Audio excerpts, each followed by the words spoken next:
Bom, irmãos, capítulo 2 de Tiago, nós paramos na metade do capítulo, semana passada, e eu vou começar perguntando quem é que lembra aonde nós paramos.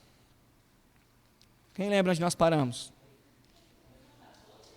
Olha, foi no 14.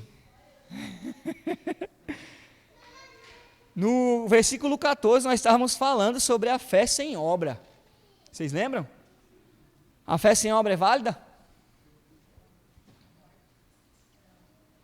O que Tiago diz aí? A fé sem obra é? Mas aí eu levantei uma questão aqui na semana passada, né? Tiago está falando aí que a fé sem obra é morta, mas o apóstolo Paulo, em 3 cartas que ele envia, que é Éfeso, Gálatas e Colossenses, se não me engano, tem mais uma. Não, perdão, Romanos, Gálatas e Efésios, ele vai falar que nós não somos salvos pelas obras. Nós não somos salvos pelas obras. E aí? E agora?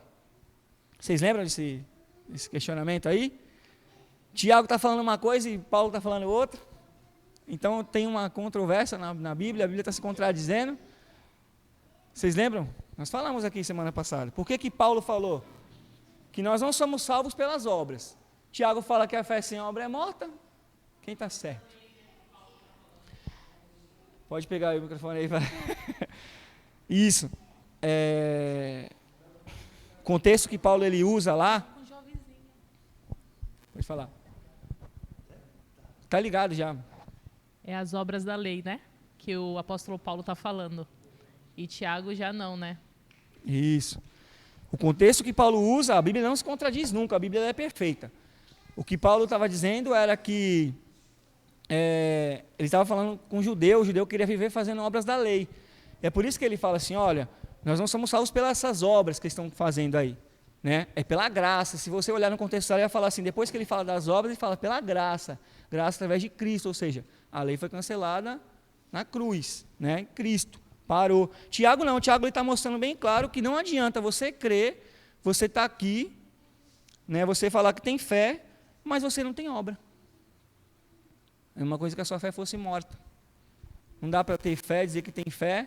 Nós vamos ler uns versículos à frente aí que ele vai falar, crê até o diabo crer, até os demônios creem. Então não adianta, nós até falamos aqui na semana passada, né? O que seria? Eu vou perguntar novamente. Vou fazer o Varão levantar bastante hoje. Ele veio, eu vou aproveitar. Nós perguntamos, a Bíblia diz, né? Que a fé sem obra é morta. O que é obra? Quais são as obras que ele está falando? Que obras são essas? Alguém tem um pitaco aí? Alguém se arrisca? Ô Gilberto. Eu acho que uma das obras seria levar o evangelho, levar a palavra. Isso aí. Seria uma das obras. Isso aí. Faz parte da obra também. Quem mais, senhor? Aí ele mais se refere a obras do Espírito, né? Porque quando você fala obra, a gente pensa em carne, né? Em serviço, dar e correr atrás, mas é a obra do Espírito, né? A conversão de novas pessoas, o ensinamento, né? Resistir ao mal. Exercer os dons. Não é isso? É colocar o Espírito para alimentar mais o Espírito para que ele possa trabalhar, né? Se você não tiver, não adianta você dizer assim, eu tenho fé, né? Mas eu não tenho obra. O que vale isso?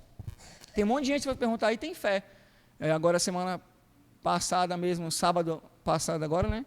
Um monte de gente lá andando de joelho, um monte de fé, andando, subindo uma ponte no calor da bexiga, né? Muitos até morreram atropelados no meio da pista aí, né? Que eles chamam de romaria, né? Você vê o povo com muita fé. Mas e as obras, né? Onde ficam as obras? Então, Tiago, ele estava falando, tinha muito judeu convertido. E o judeu, ele tinha ainda esse vício de querer ainda...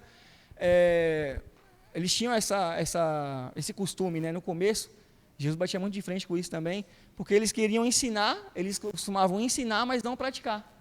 Já tinha isso deles. Então, quando você se converteu, aí já muda a situação, mas ainda alguns permaneciam da mesma forma. Então, não é conversão, né? Tinha que ter as obras. Quem mais quer falar sobre obras aí? Quem mais é obras aí? Quem mais tem? O que são as obras? Para vocês. Nós falamos aqui, o soldado comentou, né? As obras do Espírito. E nós comentamos na semana... Oi? É obra do Espírito. Orar pelos irmãos, orar pela igreja, né? Agradecer ao Senhor. Nós falamos aqui sobre os dons também, né? Muitas das vezes, muitas pessoas... nós falamos aqui que Romanos, Paulo vai falar sobre alguns dons. 1 Coríntios, Paulo vai falar sobre alguns dons. E até a gente brincou aqui na semana passada, né? Eu não vejo Paulo, em nenhum texto na Bíblia, Paulo falando assim, ou o próprio Jesus, falando sobre o dom do banco, né? O dom de ficar sentado no banco não existe. E para cada um, como diz a parábola, né, a parábola do servo fiel, né? Ele vai ensinar que nós temos que colocar os nossos dons em prática. Deus ele deu um talento para cada um. Você tem Cristo, você tem o Espírito, você tem um talento, né? Eu até comentei aqui na semana passada que às vezes nós chegamos num lugar e nós olhamos, né, os defeitos, né? Por que até citei aqui a salinha, né, um exemplo, né? Só se tem um exemplo. A gente chega aqui e fala, mas ninguém para ficar com a minha filha, ninguém para servir a ser, ninguém, às vezes é para você fazer. Às vezes é para você colocar em prática isso aí, né? A gente só fica crítico olhando, mas às vezes ali já é um dom. Às vezes não tem muita gente para trazer mensagem, então, de repente você tem um dom, estuda a palavra, né? Não tem, por que só os mesmos faz tantas coisas? Porque está faltando. E a gente falou sobre isso, né? O corpo ele cresce, ele não pode crescer o braço maior que a perna, um braço maior do que o outro, né? Fica pesado. Desproporcional, né? Desproporcional, varão. A gente comentou uma vez outro dia, nós conversamos aqui. Ele usa, claro, o exemplo do corpo e dá para trazer para a anatomia e o lado espiritual. Se você quebrar um braço, principalmente se for o seu braço o melhor, qual que você tem mais força, né? O direito, se é destro, o esquerdo vai começar a pesar, vai começar a sentir. Se você quebrar uma perna, vai forçar só uma, vai ficar... A outra também é perigoso ela danificar, ficar ruim também. Então, é muito perigoso isso. O corpo precisa crescer junto, né? Todos têm a mesma importância perante o Senhor. Todos têm o seu dom, o seu talento, e é preciso colocar em prática. Isso faz parte da obra também. A fé sem obra é morta. Aí ele vai dizer no verso 15, se um irmão ou uma irmã estiverem encarecidos de roupa, necessidade de alimento cotidiano, e qualquer dentre vós lhe disser, ide em paz, aquecei-vos e fartai-vos, sem contudo lhe dar o necessário para o corpo. Qual é o proveito disso? O irmão chega para você e fala, pô, irmão, passando por dificuldade aí, irmão, vou orar por você, Deus vai te abençoar. E eu falei, até comentei aqui, né? Às vezes o irmão, ele vai chegar até você, às vezes, né? Vai ter constrangimento de chegar perante o corpo todo. De repente você tem até condição, você mesmo ajuda. Né? Isso faz parte da obra também. Você tem lá, você vê o irmão está precisando de roupa, de alimentos, você está abastecido lá e você sabe que o irmão está precisando e você não faz nada. Fé sem obra. Né? Ele vai estar esse exemplo mais claro. E porque aqui a igreja, no contexto, as congregações onde eles estavam dispersos, já estava tendo divisões, estava tendo contendas. O rico contra o pobre contra o rico sendo mais favorecido, o pobre não sendo assistido. Estava nesse nível já. Por isso que vem a carta de Tiago, né? Nós, antes de entrarmos, fizemos a introdução sobre isso. Então, a gente tem que começar a praticar a obra. Né? Nós temos que, não adianta, eu tenho fé, você é cristão, eu sou cristão, tenho fé, vou para o céu, mas a minha obra, como é que tem sido? O que eu tenho feito com o talento que o Senhor me deu? Né? Eu tenho escondido? Tenho sido um servo fiel? Né? Então, são as coisas do Espírito, as obras são as coisas do Espírito, aquilo que vai edificar, aquilo que vai ajudar, aquilo que vai ser para o reino. Né? E o próprio Jesus lhe disse, muitos são os campos, né? E tem campo, viu? Tem muito campo. Muito campo. Às vezes a pessoa ela tem um talento, ela vê que o campo está ali, o campo é fértil, né? Mas o problema não é assim, é difícil, a gente comenta muito, né? É difícil pregar o evangelho hoje. Sempre foi difícil, né? O próprio Cristo foi difícil. Tanto é que na sua terra o próprio Tiago, esse Tiago, irmão de Jesus, quando foi pregado por Jesus, ele não aceitou. Depois que ele se converte, depois ele vê Cristo ressurreto, nunca foi fácil. Mas, mesmo assim, nós temos que continuar tentando fazer a obra. Porque como é que as pessoas vão conhecer se nós não pregarmos, né? Então, a obra sem fé, aliás, a fé sem a obra é morta. Né? Então, isso é perigoso. É como tu disse, né, William, que geralmente, às vezes a gente vê o problema e a gente pega e fala, poxa, mas ninguém está vendo isso daí, poxa, mas todo mundo, né, passa aí, ninguém vê, ou o irmão está passando necessidade, ninguém está ajudando, o irmão está assim, ou a congregação está precisando disso, de um professor, de um pregador. Você está vendo um problema, você está apontando, querendo que alguém resolva, sendo que talvez você pode resolver. esse problema, né? Como você disse que nós somos um corpo. Interessante que fala lá em Efésios 4, né, o apóstolo Paulo ele vai falar que nós somos um corpo e esse corpo ele tem vários membros. E todos os membros que nós temos, nosso corpo ele é funcional, ele tem uma função, né? Se ele para de funcionar, já não serve mais. Se uma mão para de mexer, ela começa a atrofiar, a necrosar e arranca fora, porque não serve mais, ela não tem mais função, não tem mais necessidade, entendeu? E quando a gente não sente o que o outro irmão está sentindo, presta bem atenção, se nós fazemos parte do mesmo corpo, é normal da gente sentir a necessidade do outro irmão, a gente sentir a carência, né? A gente sentir as dificuldades. Se a gente não sente isso, é da gente se pensar, porque se o meu dedo está doendo, eu consigo sentir.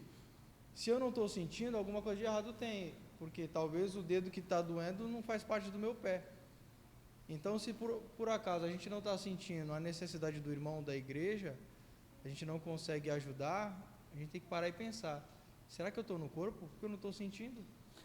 Estou necrosado, né? Às vezes eu estou morto, às vezes nem no corpo eu estou ali, mas eu estou como um acessório, eu não faço parte do corpo, eu estou como um relógio que faz acessório, ele anda com o corpo, toma banho com o corpo, né? Um relógio, uma aliança, faz tudo com o corpo, mas não é o corpo, ele só é um acessório. Não é membro, né? Ele não é membro do corpo, entendeu? Ele é um acessório do corpo. Sim. Os próprios médicos, eles comentam que quando o membro necrosa, é obrigado a cortar. Sai fora. Eu sei porque quando eu passei por cirurgia, e um dos dedos ficou preto. E o médico falou, está necrosando, vai ter que arrancar fora. Eu falei, então arranca rápido antes que contamine os outros. Você não vai ficar com medo? Eu falei, não, eu não preciso de dedo para entrar no céu. E também a igreja não precisa de todo mundo para entrar no céu. É as pessoas que precisam entrar. Então é elas que têm que correr atrás. Aí ele falou, não, vou aplicar uma injeção e talvez essa injeção pare. E foi o que aconteceu. Ele aplicou a injeção, no outro dia voltou à cor normal. Entendeu? Às vezes nós somos aquele dedo necrosado. Sim. Que precisa ser retirado. Porque se ele não ser retirado, ele vai complicar a igreja, vai complicar o caule e vai apodrecer tudo. Então a gente precisa pensar muito nisso. Por isso que o próprio Jesus disse quando a árvore não dava fruto, o que, é que ele fazia, né? O sal, quando não tem gosto, o que ele faz? Presta para nada, né? Então, são as obras, né? Eu tenho fé, eu digo que tenho fé em Cristo, mas eu não tenho obra nenhuma, né? E eu tenho comentado bastante sobre isso aqui. Às vezes a sua atitude, às vezes o seu jeito, né? A sua atitude, ela vai ser melhor para a pessoa ver Cristo do que a sua fala. Você fala assim, eu tenho dificuldade de falar de Jesus, mas as nossas atitudes, né? Aquilo ali vai ser mais fácil para a pessoa entender, é cristão, ele não é diferente, né? Então a gente fica muito apegado nisso, mas é muitas obras, né? Tem muita coisa a ser feito. A gente fala isso dentro do corpo, mas lá fora também ser um cristão, né? Tentar levar o evangelho para as pessoas, né? Que tem muita gente que, se Jesus voltasse hoje, já estaria, infelizmente, indo para o inferno, né? E tem um exemplo na Bíblia, né? Um exemplo bom de fé. Quem era chamado o pai da fé, né? Abraão tinha muita fé quando Deus ele fala para ele assim, sai da tua terra, da tua parentela. Aí já dá para ver que o cara tem fé, né? Você vai para um lugar, Gilberto, eu vou te mandar para um lugar, mas o que tem lá, William? Não sei, cara. Você vai para um lugar lá, estou te mandando você ir, você vai, chega lá, você se vira lá e vai ver o que tem para você lá, né? Mas ele teve uma outra atitude também, vocês lembram? Abraão, o Isaac, né? Deus, ele prova o coração de Abraão, né? E realmente ele mostra, né, um homem de fé, porque ele ia fazer fé e obra, porque ele fez aquilo que Deus havia pedido, né? E muitas das vezes Deus não está pedindo para nós sacrificarmos mais o nosso filho, às vezes até muito menos. Para a gente ainda, quando pega o exemplo da Bíblia, é por isso que fala, o amor de Deus ele constrange mesmo. Quanto mais você lê, você fica constrangido, você fala, caramba, Deus não me pediu meu filho, ele não vai pedir o seu filho, né? Ele quer apenas, principalmente quando a gente vem para o Novo Testamento, para a Nova Aliança, a sua obediência, a sua disposição como cristão. você expor a sua fé com obras. É isso que ele fala. Ele não vai mais pedir o seu filho para matar seu filho, ele não vai fazer mais isso. Mas eu olho para Abraão e falo, caramba, ele vai estar aqui no versículo 20, né?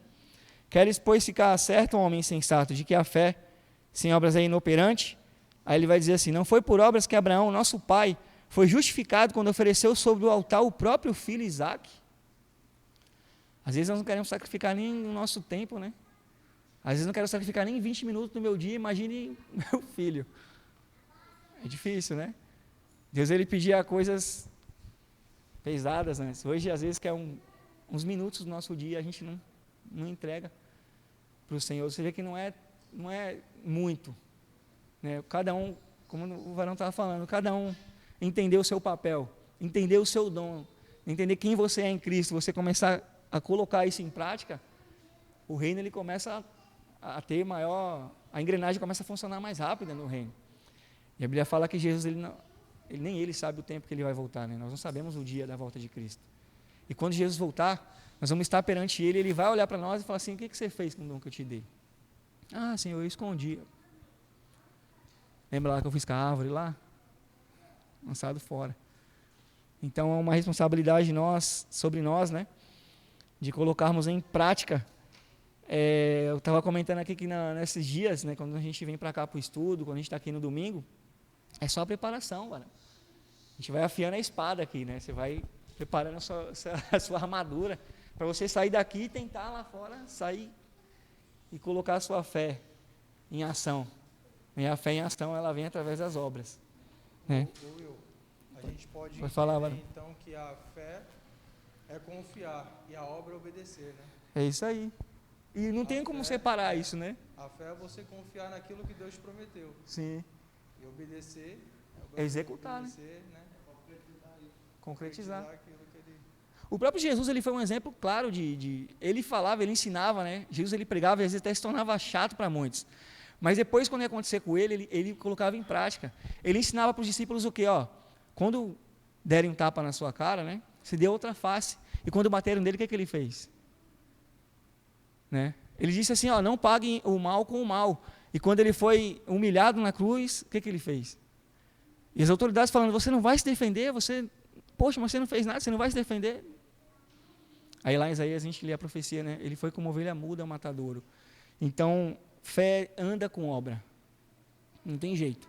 É lógico que nós vamos falhar muitas vezes em muitas coisas, mas a fé precisa andar com a obra. Não tem como separar os dois. Fé e obra tem que andar juntos. Senão eu só tenho fé.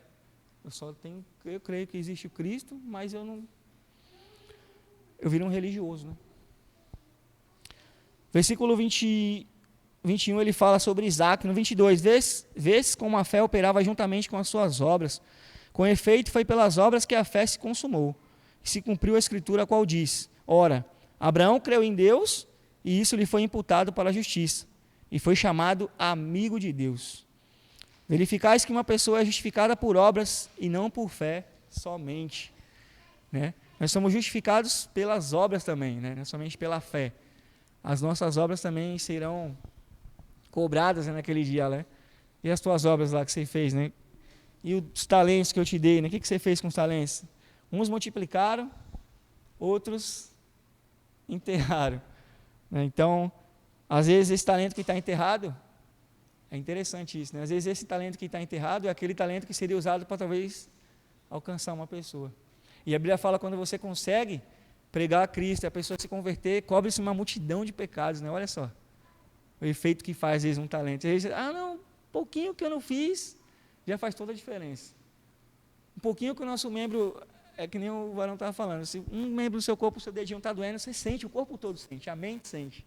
Né? Faz falta. Mesma coisa no corpo de Cristo. Né? Um que pegou e escondeu o seu talento, talvez aquele talento ali serviria para multiplicar até muito mais aquele que tinha um talento maior. Isso é interessante, né? Por isso que ele fala, até o pouco que tem será tirado. O verso 25. De igual modo, não foi também justificada por obras a meretriz Raabe, quando acolheu os emissários e fez partir do outro caminho? Porque assim como o corpo sem espírito é morto, assim também a fé sem obras é morta. O corpo sem o espírito ele faz uma comparação forte, né? Está morto. A fé sem obra também é morta. Não adianta falar, eu tenho muita fé, eu creio, muita fé, mas não quer obedecer. Conheci muitas pessoas que dizem, tenho muita fé, eu oro, Deus faz milagre, mas a obra não tem. Né? Pode falar aí, pessoal, pode comentar. Vai lá, Varão. Levanta aí, mano, tá dormindo já aí? Pra gente entrar no capítulo 3, que a hora já se foi. O engraçado é que a fé, ela tá ligada à obediência, né? Sim. E quando Jesus ele vai falar para os discípulos, né, lá em João, acho que 14, ele vai falar assim, eu sou a videira verdadeira, né, e vocês são ramos. Se vocês não estiverem ligados em mim, vocês não poderão dar frutos. Então, quando a gente vê aí o mundo aí religioso, né, falando que faz isso, faz aquilo, caridade, né, sopa na rua, entrega de coisa, mas se eles não estiverem ligados em Jesus, fazendo todo esse tipo de caridade e não estiver ligado em Jesus, é em vão, né, para ele. Por isso que ele vai falar para os discípulos, se vocês não estiverem em mim.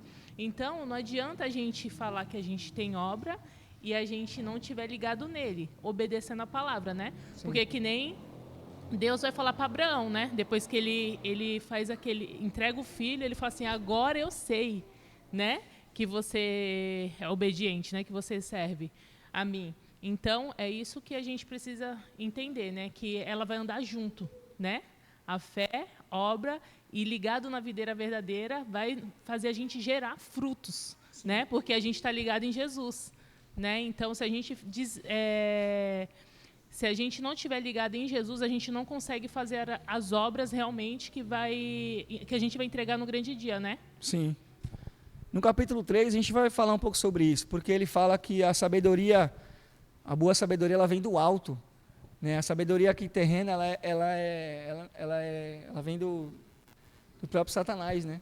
A sabedoria, a gente vem pelos frutos. Né? A Bíblia fala que nós vamos ser reconhecidos pelos frutos também. Então, ele vai dizer um pouquinho sobre isso. Né? Isso aí é a sabedoria do alto, né? Quando vem do alto. E como que a gente recebe algo do alto? Nós falamos aqui, né? No capítulo 1 de Tiago, ele fala assim, olha, porque estava acontecendo isso na congregação. Tá? O contexto da introdução que nós fizemos fala sobre isso. O povo estava perdido. Chegou uma hora que eles começaram a se desanimar. Precisavam de sabedoria. Né? E Tiago, quando ele manda a carta, ele vai falar sobre isso. Pô, vocês querem sabedoria? Peça para Deus que Ele dá. Deus dá sabedoria. Tá, então eu oro, Deus me dá a sabedoria do alto, eu fico sábio. Não, eu tenho que fazer minha parte. Onde que eu busco essa sabedoria? Né? Onde que eu busco entender? Como que eu preciso executar as obras corretas, como Cristo, ele anseia como Cristo fez? Através da Bíblia. É na palavra. Deixa eu ver aqui como os apóstolos fizeram. Deixa eu ver o que o apóstolo Paulo... E obras envolvem muita coisa também. Abrir mão de algumas coisas também. Obras é isso. Negar-se a si mesmo, tomar a sua cruz. Isso faz parte das obras. Nós vamos entrar agora no capítulo 3. Eu queria falar um pouquinho sobre esse membro do corpo que é complicado. Nós estamos falando do membro, nós estamos falando aqui sobre o corpo, né? E tem um membro do corpo que se ele pudesse ficar necrosado, seria bom muitas das vezes, né? Porque é terrível, né? O capítulo 3, antes de entrar no capítulo 3, vamos lembrar lá, recapitular um pouquinho. O que acontecia lá nas congregações, estava acontecendo, começaram a difamar um ao outro. Começaram essas conversinhas, lembra que nós falamos? Por que começaram, principalmente entre o rico e o pobre. Alguns judeus tinham condições, mas se converteram. E alguns começaram a questionar, por que o Léo tem dinheiro lá, tem aquilo lá, e eu não tenho, se nós teríamos o mesmo Deus? Começou a levantar essas conversações. E naquele tempo ali, e é verdade isso, naquele tempo ali, era o contrário, né? Não era assistido os que não tinham condições, mas os que já tinham dinheiro era melhor tratado. Ou seja, era como se estivesse no mundo mesmo. Hoje, quem vive no alto escalão da sociedade é melhor tratado, isso aí é óbvio. Né? Mas isso dentro da igreja não pode acontecer. Deus ele não faz acepção de pessoa. Então, ele já vai começando falando da língua porque estava acontecendo isso lá. Né? Começaram a se levantar as picuinhas, porque onde tem o ser humano tem problema, e onde tem problema, né? Quem pode ler o versículo 1? O primeiro versículo já tem logo um aprendizado aí. Eu estava compartilhando com o Varão aqui, com o seu Adalto, já tem uma responsabilidade grande. Quem quer ler aí o versículo 1? Lê aí, Jonathan, por favor. Lê só o primeiro, varão, que aí já começa um... Beleza. já... Os pecados da língua e o dever de refreá-la. Meus irmãos, não vos torneis, muitos de vós, mestres, sabendo que havemos de receber maior juízo. Quando a igreja ela foi dispersa, ficaram em Jerusalém os discípulos, os apóstolos, os que estavam mais firmes na fé, porque a perseguição ali estava intensa. O restante voltaram para suas terras, certo? Ou seja, não teve acompanhamento de perto ali. Nesse tempo da dispersão, levantaram-se algumas pessoas para ajudar, tinha que estar na frente do trabalho. Sim? Aí vem a bronca de Tiago. Muito provavelmente, a liderança ali, né, que eles estavam exercendo a liderança ali, o papel de ensinar, porque tinha que ter alguém para ensinar. Por mais que não tinha presbíteros estabelecidos lá, tinha que ter alguém para exercer esse dom de ensinar. E tinha gente para ensinar. Só que aí que está o cuidado. Aí ele vai dar logo a primeira chapuletada, né? Eu vou ler essa versão aqui que está mais claro. Meus irmãos, somente poucos de vocês deveriam se tornar mestres na igreja, pois vocês sabem que nós, os que ensinamos, aí eu fiquei com medo, seremos julgados com maior rigor do que os outros. Ah, eu quero ser mestre. Professor, né? Quero ensinar, quero dar aula, Eu costumo dizer que eu aprendo mais, né? Eu aprendo muito mais do que... Eu só compartilho, né? Aquilo que nós estudamos, mas a responsabilidade é maior. E por que é maior? Alguém tem uma resposta aí? Por que vocês olham aqui? Eu estava conversando com o Adalto, com o Léo aqui antes. Mas por quê? Por que tem essa responsabilidade maior sobre o professor? Pode falar, Varu, sobre o mestre. Vamos ver se bate aí a conta fecha. Por causa da indução. A indução. O poder de influência é maior. Né? Bem provavelmente, aquela pessoa que tem o dom dela dar uma aula, né? Ela vai ter mais facilidade de se expressar. Porque isso ajuda muito, né? Ficar mais claras as coisas. Mas ela também tem mais facilidade de influenciar. Existem mestres professores, né? Existem professores que têm uma oratória boa. E hoje em dia tem até curso de oratória, né? Mas só a oratória, né, só falar bonito, só falar bem, não resolve nada. Porque nós acabamos de falar de um mestre aqui, chamado Jesus Cristo, que ele ensinava na teoria e na prática. Na teoria e na prática. Então, aqueles que, quando Paulo, nós estudamos a carta de Timóteo, o último estudo, né? Quando Paulo ele pega Timóteo, ele fala: Timóteo, seja você irrepreensível, seja você exemplo. Por mais que você seja jovem, não deixe que menospreze você por ser jovem, mas olha, cuidado, porque você não pode, tem que tomar cuidado, porque um escorregão do professor pode derrubar a sala inteira. Ele pode falar bonito, pode se expressar bem, mas o que é mais analisado na sua vida vai ser o que? A conduta, a postura.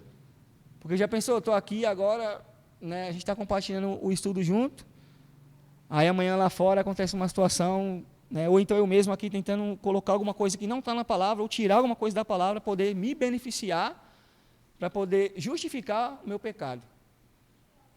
Aí uma pessoa fala: pô, se ele falou, se o Léo falou, é porque, né, também vou fazer, então aí começa. Aí já vem o poder da língua, né? Vai espalhando. Aí derruba todo mundo. Eu acho que um dos problemas que existe como você diz, né? Quando a pessoa ela vem com conhecimento próprio, sem ser conhecimento bíblico, então aí acaba desviando daquilo que realmente interessa, né? Porque tem dois aspectos que a gente pode analisar a respeito dos mestres ou professores, que é aquele que talvez prega a verdade, mas ele não vive, pode acontecer isso, ou tem aquele que prega o seu achismo, né? Aquilo que ele acha que é o certo. Eu acho que o certo é isso. E aí ele começa a colocar o que ele acha o que é certo e tomar isso como verdade absoluta e acabam influenciando e contaminando toda uma igreja, né? Por ele estar na frente de um trabalho, ele tem essa influência de contaminar. Então a gente deve tomar muito cuidado com o nosso achismo, porque quando a gente vai dar uma aula, é por isso que ele fala, né? Que todos de vocês não sejam um mestre, porque vai ser julgado com maior rigor, porque aquele que ensina a palavra e ensina erroneamente, errado, ele vai contaminar toda uma igreja. Ele vai ensinar errado para toda uma igreja. Então deve tomar muito cuidado. Aí a pessoa vem com o seu achismo. Não, eu acho que deve ser assim. Eu acho que é assim assado. Eu acho. É como eu falei uma vez para o irmão. O nosso achar, irmão, a gente guarda para a gente.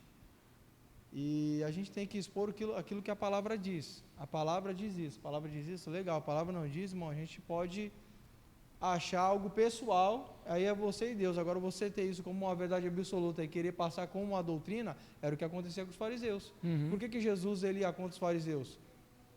Porque os fariseus ele começaram a criar doutrina em cima do que já tinha exercido como um mandamento, como a gente aprendeu no sábado. O sábado tinha um significado, eles começaram a acrescentar outras coisas em cima, sem necessidade. Por isso Jesus fala, né, vocês com o mosquito e está engolindo o camelo. Entendeu?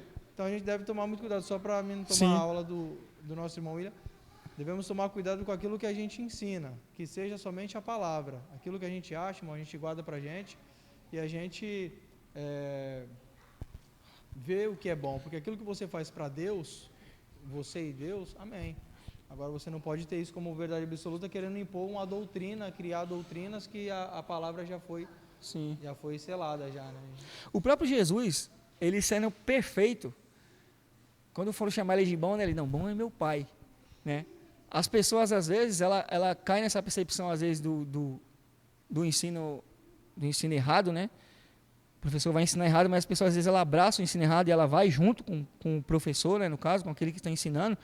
Isso já acontecia lá atrás, né? O povo parecia que precisava de alguém, né? Você vê assim, se você fala assim, ó, se você falar com alguém de denominação, fala assim, ó, esse é o Cristo, esse é a ceia, é todo domingo.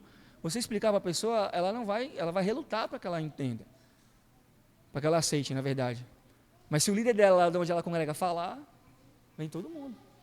Então influencia muito, às vezes até a pessoa mesma, ela se deixa influenciar, porque ela quer, a própria palavra vai dizer, né, pessoas querem criar mestre para si mesmas. Então tem que tomar muito cuidado com isso, porque você pode estar seguindo uma pessoa que vai te levar para o inferno. Porque ele vai falar que um céu guiando outro céu, o que acontece? Vai os dois no buraco.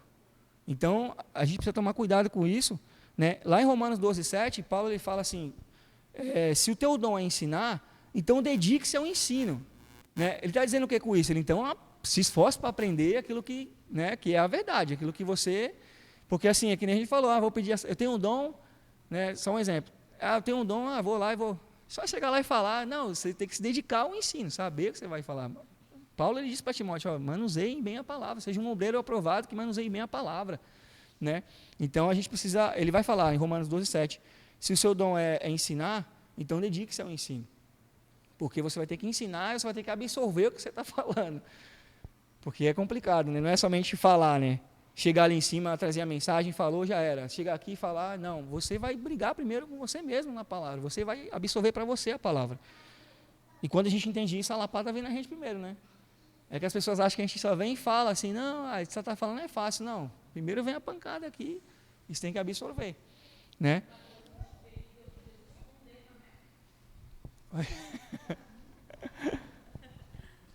Mateus 23, Jesus condena os mestres, né? Os mestres da lei, né? Ele fala assim, vocês falam, né?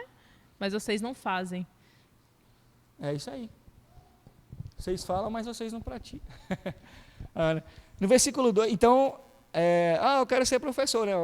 A gente falou do presbítero, né? Qualificações, né? É difícil.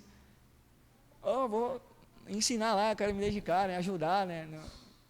A dar aula e tudo, a responsabilidade é maior, né? Porque acaba tendo a pessoa ali uma referência, um exemplo, você está aí, você tem uma pessoa ali dando um estudo, né? Chega um irmão novo na congregação, ele chega, vem para a escola dominical, ele começa a ver, né, o estudo de João lá, ele fala, aí acabou a aula e está passando por uma dificuldade que às vezes o irmão, ele falou naquele tema, ele falou com propriedade. Aí você vai buscar a ajuda de quem? Ele, se não conhece muita gente, fala, vou conversar com o irmãozinho ali. Aí vai falar com o irmão fala, não, separa mesmo, vai. Então isso é muito perigoso, né? É uma responsabilidade grande, vai ser visto, né, queira que não. Tem a palavra, né, a influência, ela acaba sendo maior, né? E ele vai falar assim no 2, porque todos tropeçamos em muitas coisas. Se alguém não tropeça no falar, é perfeito varão, capaz de refrear também todo o corpo. Aí ele vai dizer no verso 3, ora, se pomos freio na boca dos cavalos, para nos obedecerem, também lhes dirigimos o corpo inteiro. Aí vem a língua, né? Um negócio difícil de segurar. Ele fala no verso 2, né? Se você não tropeçar no falar, ele vai dizer que é perfeito varão. Porque o falar, eu fiquei pensando sobre o falar, irmãos. Efésios 4:22, Paulo fala assim, para que não venha a sair nenhuma palavra torpe da nossa boca. Só que eu pensei comigo, né? Eu estava lendo isso aqui, eu falei assim, caramba, como é que a gente faz então para a gente conseguir frear a nossa língua? Mais para frente a gente vai ver que não tem como a mesma fonte jorrar água salgada e água doce. Né? Como pode isso? Como é que a gente faz para refrear a nossa língua aí? Alguém tem uma sugestão? Tem uma passagem que fala, varão, que a boca fala daquilo que o coração está cheio. Vai falar. Isso é uma prática difícil, porque às vezes tem que começar do próprio lar, né? Da disciplina do lar. Porque as pessoas podem dizer que é cristão aqui na igreja e na sua casa. Mudar o modo de falar, você tem que mudar o modo de viver também, para você pensar antes de falar. E isso é muito difícil, né? Às vezes a gente tropeça por vício no falar, porque você cresceu ouvindo aquilo e de repente quando você menos espera já saiu, né? Tem muitos vícios no falar que acaba sendo isso aí. Uhum. Por quê? Porque você, sem querer, você já está falando. E é uma coisa que você tem que se autodisciplinar, para não acontecer isso. Principalmente, você está falando de professores, principalmente de pais, marido e mulher. Precisa tomar muito cuidado no que fala perto dos filhos, porque os filhos, eles são terrenos férteis, que vão absorver tudo o que você fizer. Se você começa a fazer coisa errada escondido, eles vão acabar fazendo coisa errada escondido também. Se você bate na sua mulher, agride sua mulher, é propenso a ele ser a mesma coisa com a mulher que ele for ter. Uhum. Então a gente tem que autodisciplinar. O cristão tem que ser diferenciado desse mundo. Amém. É difícil, né, controlar a língua, né? É difícil, principalmente na hora da raiva, né, na hora da emoção. E nós comentamos aqui alguns estudos atrás que isso é fato, né? Às vezes é melhor você tomar um soco do que você ouvir algumas coisas. É melhor você ser agredido porque vai ficar dentro de você. O interior é complicado. Quando vem para o coração é complicado. Pode falar.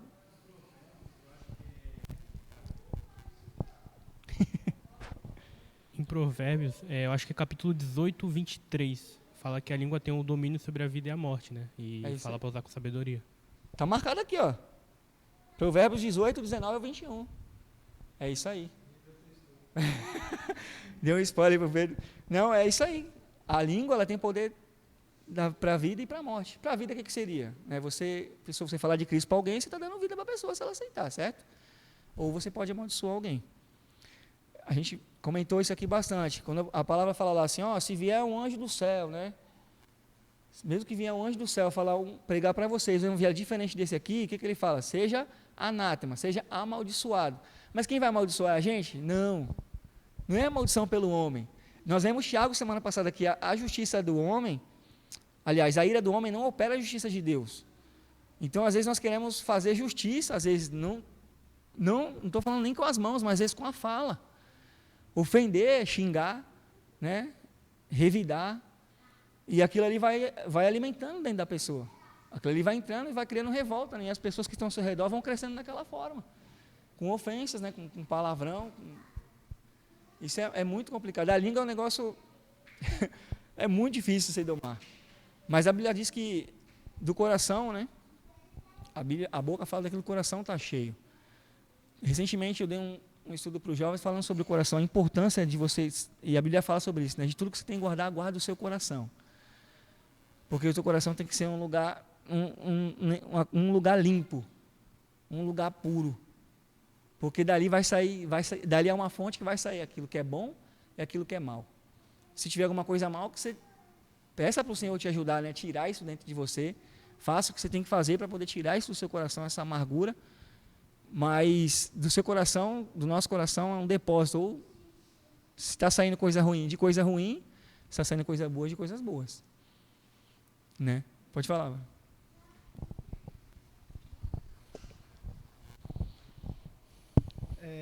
Interessante, né, William? Porque eu acho que em Provérbios fala que o que guarda sua boca conserva sua alma, né? Isso. E muitas das vezes, vou fazer até uma analogia aqui, é interessante que nós seres humanos, às vezes nós somos comparados com os papagaios. Porque falamos demais, né? Somos tagarelas e esquecemos um pouco de ser parecido com uma águia. Se a gente for ver a diferença do papagaio com a águia, o papagaio fala demais, né? Um tagarela. A águia ela é muito mais observadora, mais silenciosa. Né? E muitas das vezes, tanto na igreja, ou até mesmo na comunidade, na sociedade, a gente acaba falando demais e às vezes as palavras que a gente acaba falando, é que nem você falou, o que você está falando? Porque dependendo da forma que você está falando, pode ser aquilo que o teu coração está cheio. Sim. Né? Então a gente toma muito cuidado, né? Ser Sim. mais observadores, silenciosos como uma águia e não ficar falando muito como um papagaio, né? Sim. Porque a nossa boca é complicado. E o próprio Tiago, no capítulo anterior, nós lemos sobre isso. Ele ia falar o quê? Seja tardio, no quê? Seja pronto para ouvir, tardio para falar. Aí até comentei aqui, né? Deus ele deu 2 ouvidos para você e uma boca só. Só que é difícil controlar isso. Porque isso é uma batalha e é nessas horas que vai sair coisa, às vezes sai coisa da nossa boca que nem você imaginava que saiu de você. E para voltar atrás é complicado. Né? Para você tratar uma coisa que foi interna, né, dentro de você, é só Deus mesmo, cara. Você e Deus. Né? Então, a gente precisa tomar cuidado com o que sai. Eu não consigo falar de Cristo para ninguém, mas também não precisa ficar falando besteira para ninguém. Entende? Cuidado com o seu falar. Né? Lá em Colossenses 4:6, Paulo fala assim, o seu falar seja sempre agradável e temperado com sal. E a Bíblia fala que nós somos o sal da terra. Para que saibam como responder a cada um. Você vê, o seu falar seja temperado com sal. Né? Seja uma coisa que venha para fazer a diferença. Seja uma coisa que vai dar o sabor. Né? Seja uma coisa que vai ajudar alguém. Se não tem nada para falar, não fale nada. Até o livro de Provérbios ele é rico em conselhos, né? E o livro de Provérbios fala que até um tolo, com a boca fechada, sai como um cara sábio. Porque geralmente as pessoas falam e acabam tropeçando nas suas próprias palavras e perde toda a credibilidade, né? Agora um tolo de boca fechada, ele sai como um sábio, porque ele não falou nenhuma besteira, não falou nada, mas ele só observou. E essa questão que o Jonathan falou, da observação, isso é para pessoas que são inteligentes, assim, né? Pessoas maduras, que observam, ficam mais caladas e quando fala na hora certa e fala aquilo que é o correto, né? Sim. É isso que estava acontecendo lá. Tinha que ter pessoas lá nas congregações, quando o Tiago manda a carta, para edificarem uns aos outros. Porque eles já estavam ficando fracos na fé. Já estavam criando assim, um burburinho. Então, vem alguém para poder apaziguar, né? Não. Depois, mais para frente, você vai ver que ele vai falar para sermos parciais, né? Você vem para ser um apaziguador. Não, eu vou ficar do lado do Léo, vou ficar do lado do fulano, do ciclano. Aí começa a piorar a situação, entende? Pode falar. Eu sempre falo o seguinte, que na igreja, tem 2 tipos de pessoas. Tem o bombeiro, né? Tem o bombeiro e tem o incendiário, né? E que dá nisso aí, né?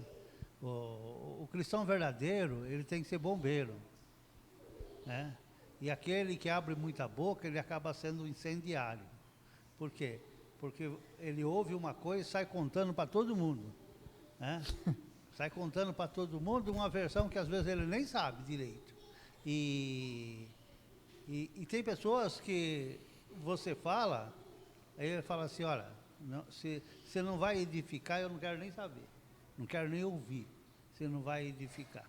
Porque a verdade tem que ser dita. Você tem que ser bombeiro, você tem que apaziguar. Sim. Você serve para a igreja, vai edificar a igreja, vai fazer o irmão crescer, maravilha, conta para todo mundo. Mas se não, fica quietinho no teu canto, que Deus julgará. Eu sempre falo, ore por essa pessoa então. É isso aí. E a língua, o falar é uma obra, é uma obra da fé. É uma obra da fé. Pode falar, Mauro. Também em Provérbios a gente vê o versículo, né, para dar continuidade ao que os irmãos estão falando, que é: a palavra dita a seu tempo é como maçã em salva de prata. A gente vê muito nos filmes antigos, né, principalmente as mesas dos reis, aquelas como se fosse uma fruteira de prata com aquele monte de fruta. Então, assim, é prazeroso você observar, você chegar, você ver aquilo. Então, a palavra, quando ela é lançada dentro de um tempo bom, ela vai trazer tanto proveito para você que está ensinando, quanto para quem está ouvindo. Hoje eu estava vendo um estudo ainda sobre o Tiago 3, e tem um teórico que a gente já escutou falar, que é o Benjamin Franklin. Ele disse que a espécie mais peçonhenta da face da Terra mora numa caverna escondida atrás dos dentes. A própria língua, né? E pegando o gancho aí, quando a gente ainda fala de ter uma fala maldizente, né? Que infelizmente Tiago mesmo fala que todos os homens, todos tropeçam. Então, seja na língua, na ação, no pensamento, ninguém foge, né? Se a gente for fazer uma balança aqui, tá todo mundo igual, dependente da conta bancária, da profissão. Sim. E a gente tem que tomar esse cuidado. E pegando o gancho também, uma vez eu ouvi que a fofoca ela morre quando ela chega aos ouvidos inteligentes. É isso aí. Então, se não tem o propagador, ela morreu. Sim. Então, isso, de repente, é uma das formas da gente tentar aí dar uma controlada na língua, nas nossas atitudes. É isso aí, Maru. Por que as pessoas falam, né, quando alguém fofoca muito, né, quando alguém fica falando demais, fala língua de cobra, né? Você sabe que a língua da cobra tem um poder incrível. Ela dizem cientistas, né, que ela enxerga mais pela língua do que com os olhos. Ela rastreia pela língua. Né? Ela sabe onde ela vai pela língua. Então você vê como a língua tem poder. Né? Por isso que eles falam língua de cobra, língua de sogra, né? Brincadeira. Então, observar igualmente os navios que, sendo tão grandes e batidos de rijos ventos, por um pequeníssimo leme, são dirigidos para onde queira o impulso do timoneiro. O que seria um leme? Não sabe dizer? O que seria o leme do navio? Pode falar, Ivana. Então, eu estou falando sobre a respeito da língua. Lá em Timóteo fala, né, para tomar cuidado, porque isso aqui vai falar para não dar ouvido às comissões, porque as comissões vêm através de conversas negativas, que vai afetar seu emocional, vai afetar sua espiritualidade. Então, o que acontece? Então, ele fala para não dar ouvido. Uhum. Quando começarem alguém comentar alguma coisa negativa, que não traz edificação para a alma, você deve simplesmente não aceitar, repreender e não ficar ali escutando, ouvindo. Sim. Né? Então, também, essa palavra encaixa também para a gente tomar cuidado no que ouvimos, né? Sim. Dentro dessa mensagem. É só isso que eu tenho para dizer, né? É isso aí. Saber ouvir também é importante, né? Que nem a Varela falou. Parou ali, chegou na pessoa inteligente, né? Parou, não. Vamos dar sequência a isso não. Porque o que seria o leme, né? Nós falamos, aquele negocinho, madeirinha que fica... Chamam de timão também aquilo ali, né? Timão. Eu não queria falar porque o soldado ia ficar feliz, mas... Chamam aquele negocinho de timão. Você vê um navio enorme, você já viu ali na ponta da praia atracados os navios carregando container? Eles são conduzidos, que dirige ele ali, aquele negocinho. A língua é um negocinho pequenininho que, se não tomar cuidado, conduz o corpo todo. Vai falar assim. O importante que eu diria sobre o timão é que você vê, desde o começo que inventaram a embarcação, por mais modernismo que tenha passado, o timão ainda continua nos barcos. Eles não inventaram nada, nem computador. Os barcos são tudo montados à base de computador hoje em dia. mas o timão ainda continua lá. Incrível, né? Você vê como é importante. Sim. Mudaram somente alguns de madeira para um de ferro, né, que tem, né, agora, mais moderno, mas ele não deixa de estar ali. Então, aquilo ali conduz todo uma embarcação, né, um navio, né? E nós temos que tomar cuidado, porque sabemos que a língua é um membro difícil de domar, e se nós não tomarmos mais cuidado ainda, ela nos conduz, e a língua vai mostrar, às vezes, quem você é, se você é um cristão ou não, ou se você tem um bom caráter, né, perante Cristo ou não. Então, é muito perigoso isso, né? O falar, que seja uma coisa para edificar. Tem pessoas até que falam assim, mas Chloe fofoqueira, né? Falar para Paulo. Não, mas é uma situação para edificação, né? Aquilo ali era para poder ser resolvido, né? A situação, o problema. Então, tomem cuidado, como o irmão falou também, né? Sobre o ouvir, né? O que nós temos ouvido, mas principalmente o que nós temos falado também, porque pode ser que edifique, pode ser que mate, né? Como diz lá em Provérbios. Tem um poder, a língua tem um dom para isso, né? Que seja usado para a glória do Senhor, né? Porque é difícil controlar, e é difícil mesmo, cara. Principalmente quando você está irado, está com raiva, está magoado com alguma situação, e o teu coração está cheio daquilo, você vai começar a botar para fora aquilo ali. E a sua língua vai ser a marreta que vai bater e bater, e não interessa quem esteja perto, quem for, seja parente, seja esposa, filho, você vai descontar em quem não deve. E não é isso que Cristo ele quer.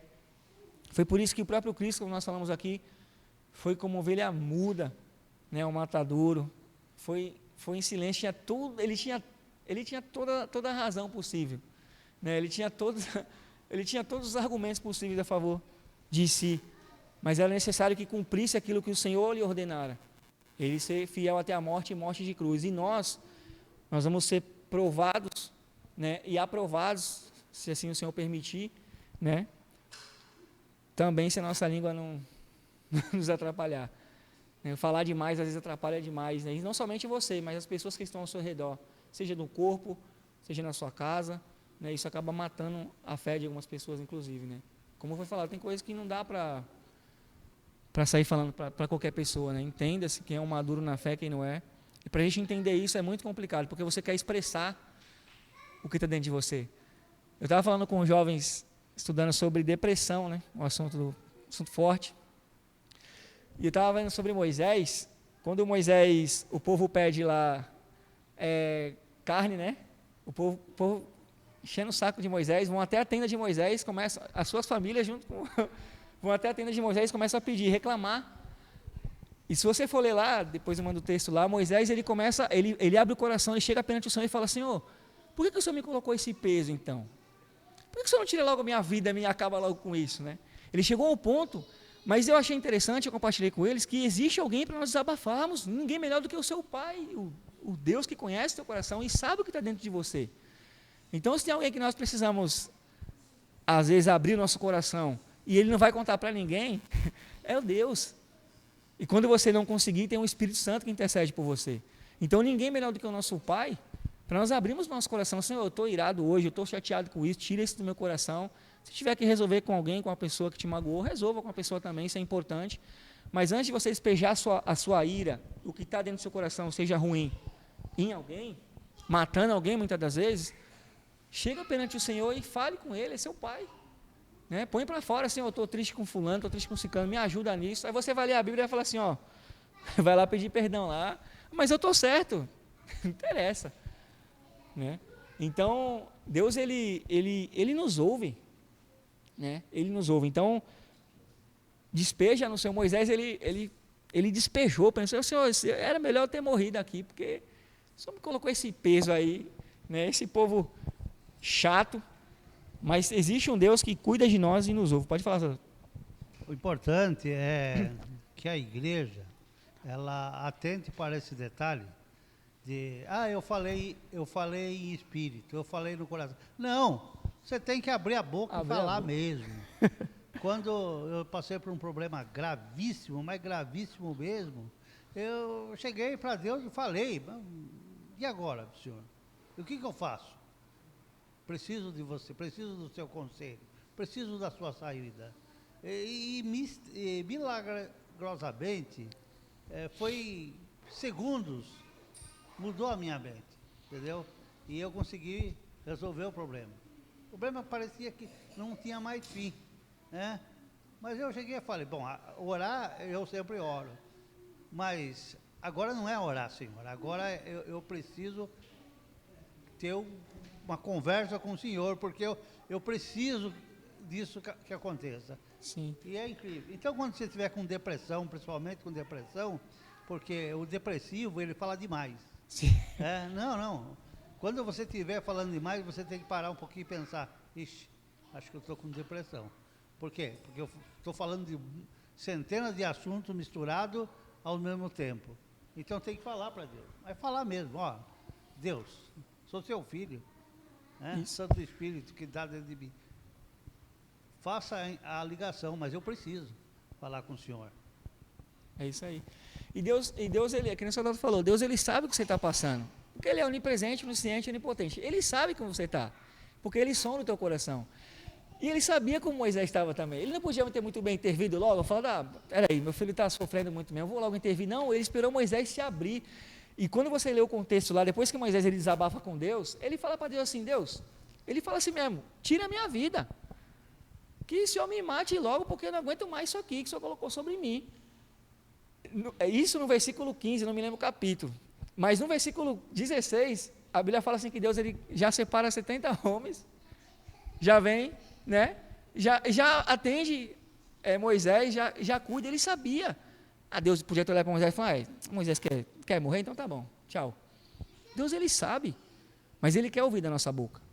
Deus ele é o nosso melhor amigo, né? Ele é o nosso amigo confidente. Ele conhece você melhor do que o seu marido, sua esposa. Deus ele é muito íntimo com você, muito íntimo. Então, quando tiver no nosso coração coisas que são ruins, a gente precisa expressar para o Senhor.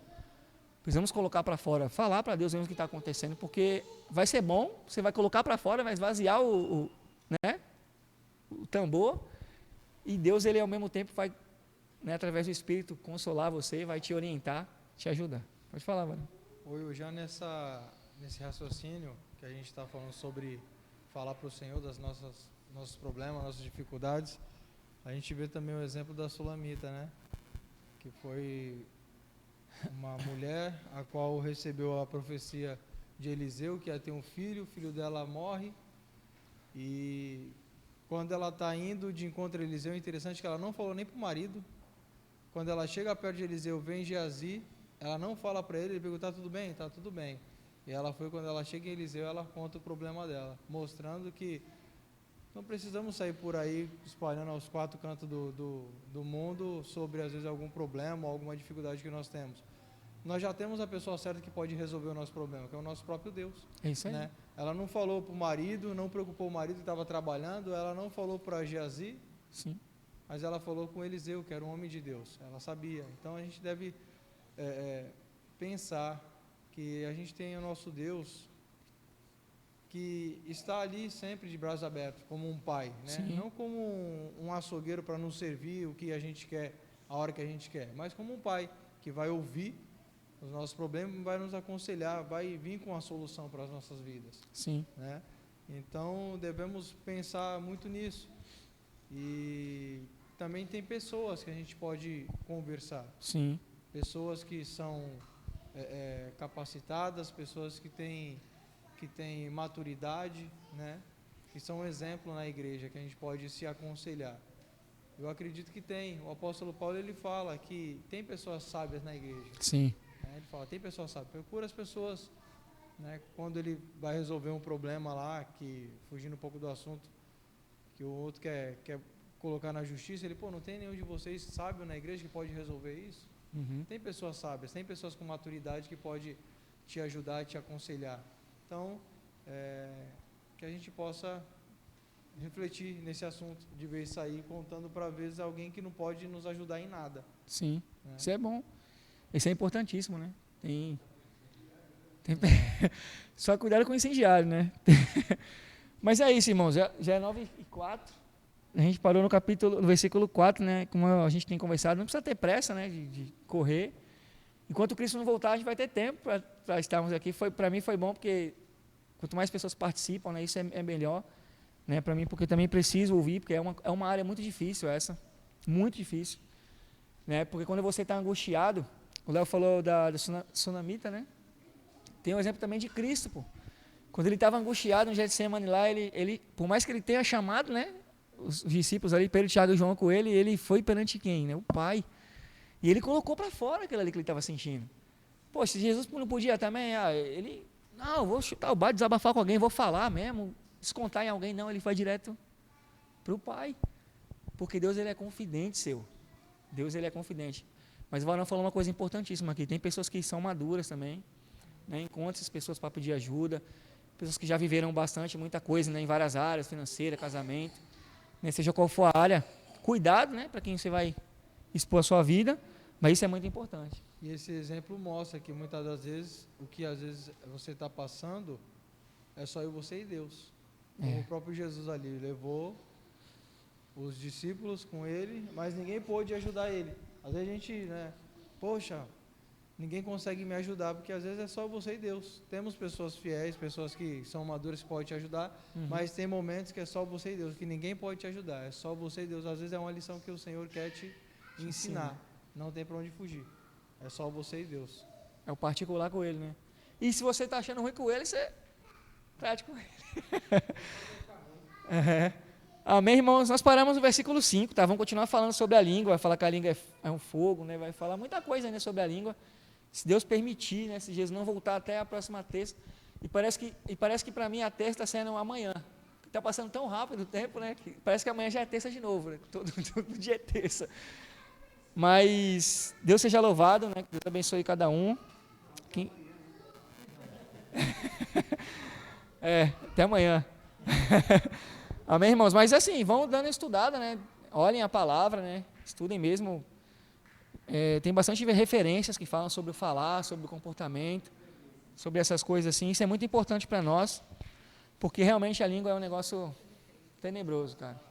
É um mistério terrível. Quem pode fazer oração? Varão, faz a oração final, Varão?